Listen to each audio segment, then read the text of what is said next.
ఈరోజు మన topic BP గురించి.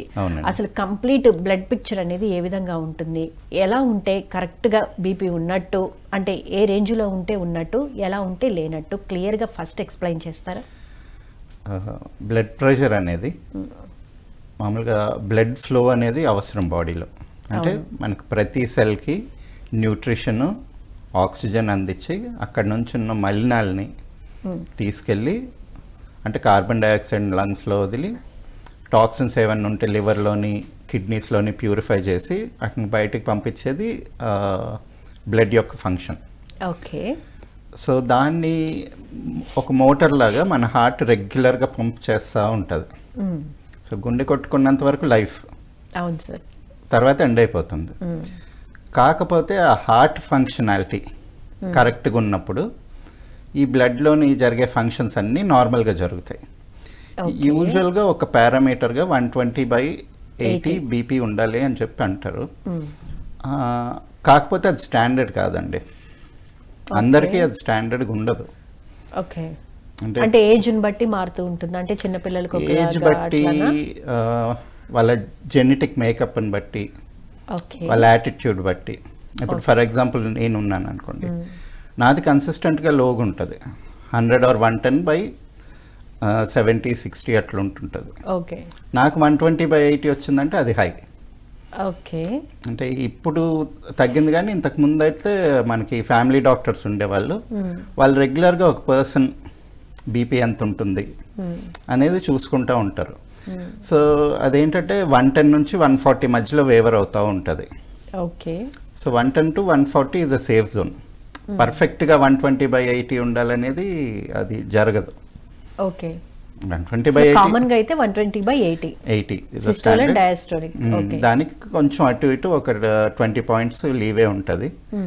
సో అందుకని అది చూడగానే 140 ఉంది హై అని చెప్పి వర్రీ అవ్వాల్సిన పని లేదు. అదేంటంటే రెగ్యులర్ మానిటరింగ్ తోటి మనకి తెలుస్తుంది మన బాడీ టైప్ ఏంటనేది.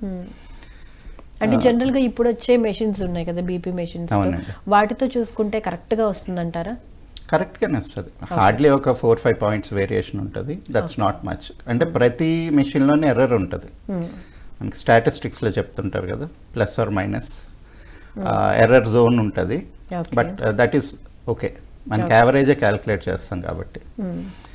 ఇంకొక ఇంపార్టెంట్ పాయింట్ అందరు ఇగ్నోర్ చేసేది ఏంటంటే, మనకి బ్లడ్ పిక్చర్ అంతా కరెక్ట్గా ఉండాలంటే ఎండ్ లెవెల్లో జాగ్రత్తగా ఉండాలి. అంటే లింఫాటిక్స్ సెల్యులర్ లెవెల్లోని చాలా ఇంపార్టెంట్. అందరూ just heart functioning, blood vessels, అందులో కొలెస్ట్రాల్ క్లాగింగ్ ఇదే చూస్తారు. కానీ ఇప్పుడు బ్లడ్ ఫంక్షన్ ఏంటి, సెల్ దగ్గరికి వెళ్ళి దాని న్యూట్రిషన్ ఇచ్చి అక్కడ నుంచి టాక్సిన్స్ తీసుకురావాలి. సో ఏదైతే ఆ లింఫాటిక్ సిస్టమ్ ఉందో అక్కడ క్లియర్గా లేదనుకోండి, అంటే ఫర్ ఎగ్జాంపుల్ ఇప్పుడు మోటార్ ఉంది, ఎక్కడో పంప్ చేస్తే నీళ్ళు లాగుతుంది, అక్కడ నీళ్లు బురదగా ఉన్నాయి అనుకోండి, ఆ బురదను లాగడానికి ప్రెషర్ ఎక్కువ కావాలి. సో హార్ట్కి కూడా అంతే. సో మనకి కరెక్ట్గా స్వెట్ అయ్యి టాక్సిన్స్ అన్ని బయటికి పంపించి, ఆ సాల్ట్స్ని ఏవైతే ఉన్నాయో వాటిని బయటికి పంపించి, ఆ బ్లడ్లో ఉన్న ఏమంటారంటే pH balance, acidity, salt levels ఇవన్నీ న్యూట్రల్గా మెయింటైన్ చేసినప్పుడు హార్ట్ ఫంక్షనాలిటీ కూడా ఫ్రీగా ఉంటుంది. ఓకే. బట్ అన్ఫార్చునేట్లీ ఇవాళ రేపు ఉన్న లైఫ్ స్టైల్లోని అది కుదరట్లేదు. అక్కడ మేజర్ ప్రాబ్లమ్స్ స్టార్ట్ అవుతున్నాయి అన్నమాట.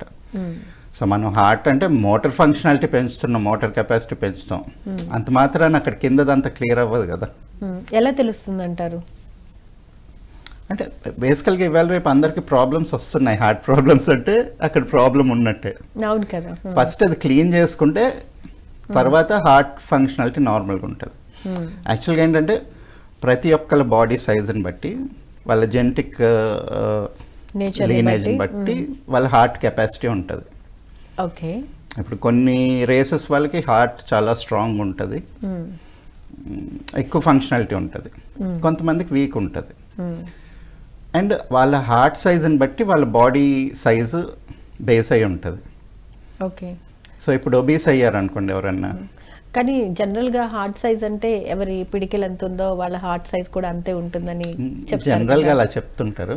ఓకే. అది ఒక కొలమానం. ఓకే. మెడికల్ అంటే ఎగ్జాక్ట్గా అట్లా ఉండదు కదా, it's based on different assumptions, ఇంచుమించు అలాగ ఉంటుంది. ఓకే. అండ్ ఆ కెపాసిటీ కూడా మన బాడీ సైజుని బట్టి దాన్ని బట్టి వేరీ అవుతుంటుంది. సో ఇప్పుడు మన వెయిట్ కన్నా ఎక్సెసివ్ వెయిట్ ఉన్నాం అనుకోండి, హార్ట్ ఎక్కువ పంప్ చేయాల్సి ఉంటుంది బ్లడ్ని, అంటే సర్ఫేస్ ఏరియా పెరిగిపోతుంది.